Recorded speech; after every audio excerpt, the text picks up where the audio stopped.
Any other questions? We're going to do a skit in class, an advanced attribution skit. We have two amazing CMOs, Dave Lokes and Keary Phillips, who are going to be playing marketing leaders in a fictitious brand called Zyft. After Lyft. And we're going to pretend like we're actually working on a project and go through the data, cuts of the data, and the reads we're getting and the decisions we're starting at while we are analyzing the data, right? And why do we need triangulation? Where does it practically apply? So we can explain the concept in a very skit format. So we've migrated from a phase of the company where we were more focused on driving top line to a maniacal focus now on bottom line, profitable growth. So as a result of that, the majority of our media plan is oriented around new driver acquisition. What we're seeing are some conundrums in the data. First, when we look at it through the basic platform attribution, TV doesn't show up, but even some of the other channels, the promotions is a super high contributor to everything. The other head scratching thing is that it looks like the least contributing segment is actually new drivers, and we're getting the majority of existing drivers and even a significant amount of the win-back driver cohort. I had my internal data science team create a marketing mix model, and they were able to build, sort of a version 1 marketing and mix model to give us a little bit different view of the data and information and kind of channel mix. It actually raised more questions. TV is not showing up at all, but I've never seen it be a flat out zero contributor on any plan in terms of driving some level of growth. Also promotions, again, still pops really hard here. I'm very cautious about wanting to take this at face value and move forward with some of these recommendations. The fact that you're seeing this is not surprising.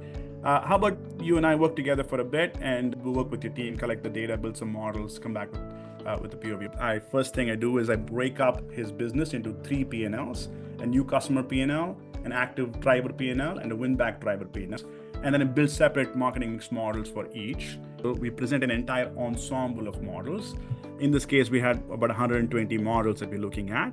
And we're providing an average decomposition or an attribution for each one of the channels based on that, right? Look at the histogram of contribution across all the models. So I can look at this and see where is search's contribution being reported, what is the promotions contribution, TV, and so on and so forth.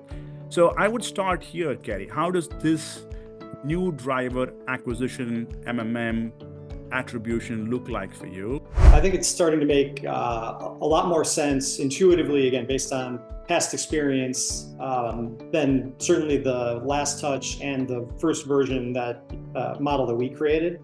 There's still a couple of head scratching things on here. This is where this approach, triangulation approach, becomes valuable for you, Keary, because you have strong evidence that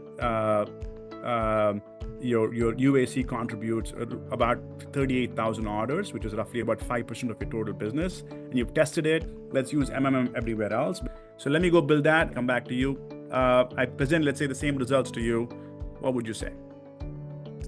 I think this looks good, but I have promised Dave that we would continue to get better and smarter with our allocation. Right, so what you want us to do is take your orders for new, returning, and win-back drivers. Now that you have profitability metrics, let's look through some decisions here. Walk us through your decisions. Yeah, I am, I think, much more confident in making some decisions. I think I'd really like to get it in front of Dave and get his POV on it. From a channel-centric perspective, it's hard to argue with the logic that I see. The only concern that's kind of worrying me right now is, are we bringing the senior leadership team along on understanding the math behind the calculations here? So on a channel perspective, I love the fact that we're optimizing spend on marginal rates of returns, but I worry that we're not bringing the senior leadership team along on this and bringing everybody along in a very transparent fashion. So the next thing I'd want to do is I'd want to go and look at this through the lens of customer segments. So Dave, here is the customer segment view, the customer P&L view, and all of these metrics together. How does it land on you?